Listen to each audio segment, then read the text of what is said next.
কষ্ট তাপনা দিও। এই জগতে এই সম্পর্ক দুটি মা এবং সন্তানের মধ্যে সম্পর্ক, এই মায়ার বাঁধন, এই বাঁধন জগতে কোনোদিন ছিন্ন হয় না। তাই গোবিন্দ বলল, রজনী প্রভাত কালে আমি মায়ের দর্শন পেলাম। রজনী প্রভাতে কালে যখন মায়ের দর্শন পেয়েছি, এবার আজ আমার সারাদিন আমার ভালোই যাবে, কারণ আমি সকালেই মায়ের দর্শন পেয়েছি। আজ আমার সারাদিন সুখে যাবে, ভালো যাবে।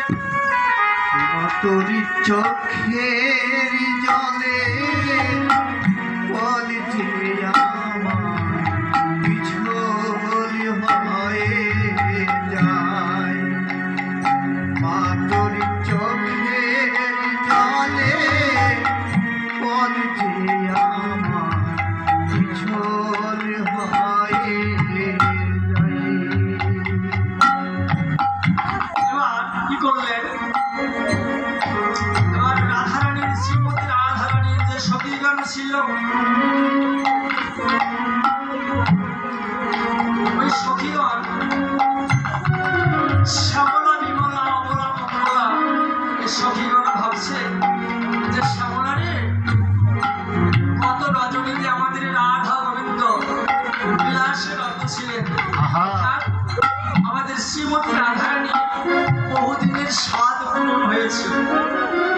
তাই চলনা গিয়ে আমরা সরাসরি রাধারানীর বদলে একটু সেই কৃষ্ণ বিলাসের কথা, গোবিন্দ বিলাসের কথাগুলো শ্রবণ করে আসি।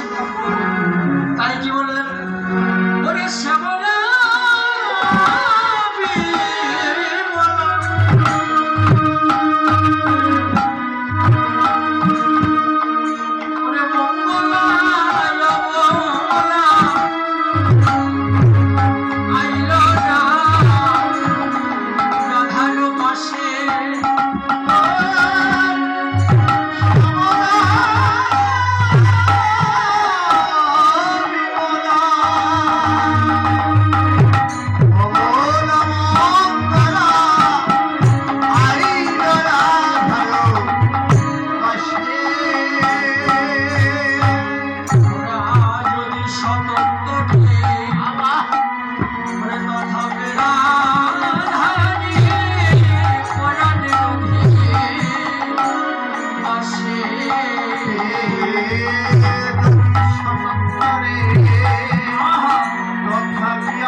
সুখী